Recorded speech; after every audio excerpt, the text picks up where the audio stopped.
الحمدللہ والصلاة والسلام علی رسول اللہ وعلی آلہ وصحبہ ومن والہ۔ معزز ناظرین، قابل احترام سامعین،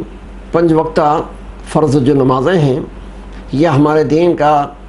ایک اہم جز اور اہم رکن ہیں۔ دین اسلام کے اندر نماز صرف پڑھنے ہی کا نہیں بلکہ نماز کے جو آداب ہیں، ارکان ہیں، شروط ہیں، ان کا پورا لحاظ رکھنا بھی ہمارا اور آپ کا ایک فریضہ بتایا گیا ہے۔ لیکن بڑے افسوس کی بات ہے کہ آج اس نماز باجماعت کا جو تقاضا ہے وہ ہم سے پورا نہیں ہو رہا ہے۔ مسجدیں لگ بھگ خالی رہتی ہیں۔ اس خیال سے آج میرے ذہن میں آئی کہ ہم ایک روایت آپ کے سامنے پیش کریں جس میں یہ منظر آپ کے سامنے پیش کیا جائے گا کہ صحابہ کرام، ہمارے سلف صالحین، بزرگان دین،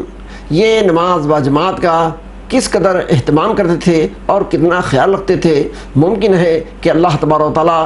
ایسی باتوں کو سن کر کے ہمارے اندر بھی جذب و شوق پیدا کرے اور ہم سلف صالحین کی اقتداء اور اتباع کرتے ہوئے نماز باجماعت کے پڑھنے والے بن جائیں۔ تو بہرحال اسی خیال سے یہ روایت آپ کے سامنے پیش کی جا رہی ہے جس کو صحیح مسلم،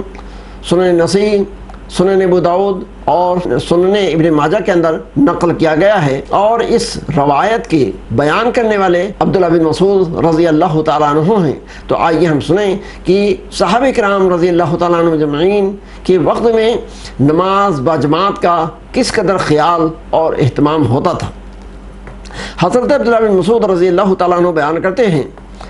حافظوا علی ہؤلاء الصلوات الخمس حیث ینادی بہن، کہ اے اللہ کے بندو، اے میرے بھائیوں، ان 5 وقتہ فرض نمازوں کے ادائیگی کا جماعت کے ساتھ ان جگہوں پر پہنچ کر کے اہتمام کرو، ادا کرنے کا خیال کرو جہاں پر ان کے ادا کرنے اور پڑھنے کے لیے آواز دی جاتی ہے، یعنی مسجد۔ پھر آگے فرماتے ہیں فَإِنَّهُنَّ مِن سُنَنِ الْهُدَى وَأَنَّ اللَّهَ تَبَارَكَ وَتَعَالَى شَرَعَ لِنَبِيِّهِ سُنَنَ الْهُدَى، اور سنو، اللہ تبارک و تعالیٰ نے اپنے نبی جناب محمد رسول اللہ صلی اللہ علیہ وسلم کے لیے کچھ ایسی سنتیں مقرر کر رکھی ہیں کہ جن سنتوں کے ادا کرنے پر مزید نیکی کی توفیق ملتی ہے، سنتوں کے ادائیگی کی توفیق حاصل ہوتی ہے، اور نماز جماعت کے ساتھ پڑھنا یہ انہی سنن ہدیٰ میں سے ہے۔ حضرات گرامی، اسی طرح سے سورہ نور کے اندر اللہ تبارک و تعالیٰ نے ارشاد فرمایا ہے، ان تطیعوہ تہتدوا، کہ اے میرے بندو، جس قدر تم میرے نبی جناب محمد رسول اللہ صلی اللہ علیہ وسلم کی اطاعت کرو گے، اتباع کرو گے، اسی قدر تمہیں اور اللہ کے نبی صلی اللہ علیہ وسلم کے سنت پر چلنے کی توفیق حاصل ہوگی۔ تو بہرحال قرآن و حدیث سے دونوں سے یہ چیز ثابت ہے کہ پیارے نبی جناب محمد رسول اللہ صلی اللہ علیہ وسلم کے اسوہ حسنہ کے اپنانے اور سنت مبارکہ کے اختیار کرنے پر مزید شریعت کی پابندی کی توفیق حاصل ہوتی ہے۔ تو بہرحال عبداللہ بن مسعود رضی اللہ تعالیٰ عنہ بیان کرتے ہیں کہ باجماعت نماز ادا کرنا یہ نبی کریم صلی اللہ علیہ وسلم کی سنن ہدیٰ میں سے ہے۔ پھر وہ اپنی اور صحابہ کی حالت کو بیان کرتے ہیں کہ وَلَقَدْ رَأَيْتُنَا وَمَا يَتَخَلَّفُ عَنْهَا إِلَّا مُنَافِقٌ بَيِّنُ النِّفَاقِ، اور اے میرے بھائی، تم ہم صحابہ کو دیکھتے تو اس باجماعت نماز کے ادائیگی سے صرف وہی شخص پیچھے رہتا تھا جو منافق ہوتا تھا اور جس کا نفاق بالکل ظاہر و باہر ہوتا تھا، یعنی جو اصلی منافق ہوتے، پکے منافق ہوتے، وہی نماز باجماعت سے پیچھے رہتے تھے، ورنہ جتنے بھی مومن ہوتے تھے، مسلمان ہوتے تھے، وہ سب کے سب نماز باجماعت کا اہتمام کرتے تھے۔ حضرات گرامی، یہاں پر تھوڑی دیر کے لیے ہم غور کریں کہ اللہ کا شکر ہے کہ ہم مومن ہیں، مسلمان ہیں،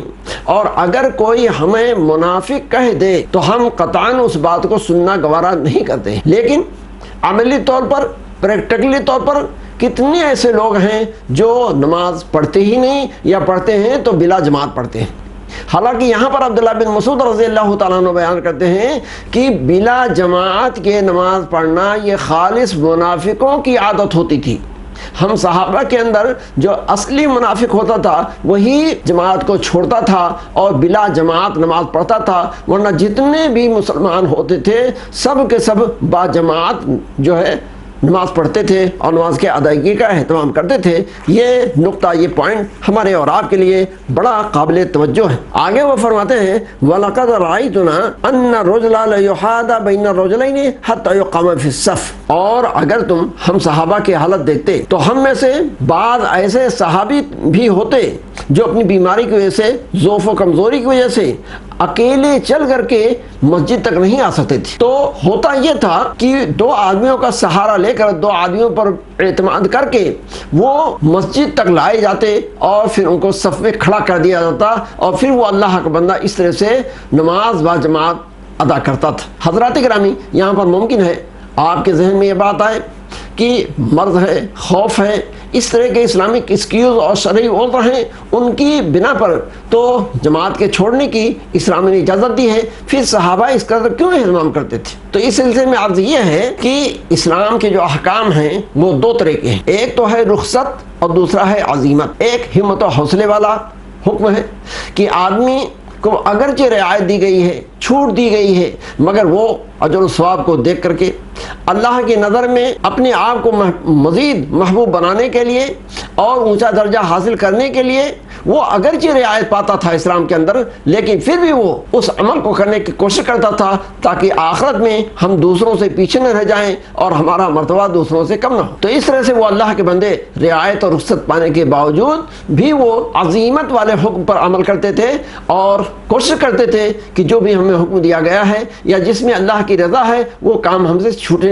نہ پائے۔ تو اسی طرح سے یہ صحابہ کرام دوسروں کا سہارا لے کر کے جو ہے جماعت میں حاضر ہونے کی کوشش کرتے تھے۔ اس موقع پر ہمیں یاد آتا ہے کہ ہمارے اور آپ کے مقتدی پیشوا مطاع جناب محمد رسول اللہ صلی اللہ علیہ وسلم کی سیرت کے اندر یہ واقعہ بھی ملتا ہے کہ جب آپ مرض الموت میں مبتلا ہوئے، اس بیماری میں جب آپ مبتلا ہوئے جس میں آپ کی وفات ہوئی، اس موقع کا واقعہ حضرت عائشہ صدیقہ رضی اللہ تعالیٰ عنہ بیان کرتی ہیں کہ اللہ کے نبی صلی اللہ علیہ وسلم اس بیماری میں بڑی تکلیف کی حالت میں ہوتے تھے اور اسی طرح سے آپ کی کمزوری اتنا بڑھ گئی تھی کہ آپ چارپائی سے، بیڈ سے اکیلے تنہا کھڑے نہیں ہو سکتے تھے۔ ایک دن ایسا ہوا کہ اذان ہوئی اور اللہ کے نبی صلی اللہ علیہ وسلم ہوش میں تھے، آپ نے اذان سنی، پھر آپ نے اٹھنا چاہا تو عبداللہ بن عباس رضی اللہ تعالیٰ عنہ اور ایک کوئی دوسرے صحابی ہیں، دونوں نے مل کر کے اللہ کے نبی صلی اللہ علیہ وسلم کو سہارا دے کر کے اٹھایا اور اللہ کے نبی صلی اللہ علیہ وسلم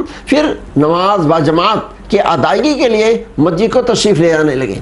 حضرت عائشہ صدیقہ رضی اللہ تعالیٰ عنہ کہتی ہیں کہ جس وقت اللہ کے نبی صلی اللہ علیہ وسلم کو با جماعت نماز کی ادائیگی کے لیے سہارا دے کر کے لے جایا جا رہا تھا، میں دیکھ رہی تھی کہ اتنا سہارا دینے اور مدد کرنے کے باوجود آپ پیر اٹھا نہیں پاتے ہیں اور آپ کا پیر زمین سے رگڑتا تھا۔ آپ سوچیں کہ خود اللہ کے نبی صلی اللہ علیہ وسلم نے اس باجماعت نماز کے ادائیگی کا اس قدر اہتمام کیا ہے۔ تو یہ سب عزیمت کی بات ہے، حوصلے کی بات ہے، ہمت کی بات ہے۔ ہمیں اور آپ کو بھی چاہیے کہ جس قدر ہمیں اللہ ہمت دے، طاقت دے، ہمیں زیادہ سے زیادہ ان اعمال کے کرنے کا اہتمام کرنا چاہیے جن کے کرنے پر مزید اللہ کی رضا اور خوشی حاصل ہوتی ہے، اور جہاں تک رعایت اور رخصت کی بات ہے اس کو ہم اپنا سکتے ہیں، لیکن اگر اس سے آگے بڑھ کر کے ہم مزید اللہ کی رضا کا کام کر سکتے ہیں تو ہمیں کرنے کی کوشش کرنی چاہیے۔ تو یہ صحابہ کرام رضی اللہ تعالیٰ عنہم اجمعین کے اندر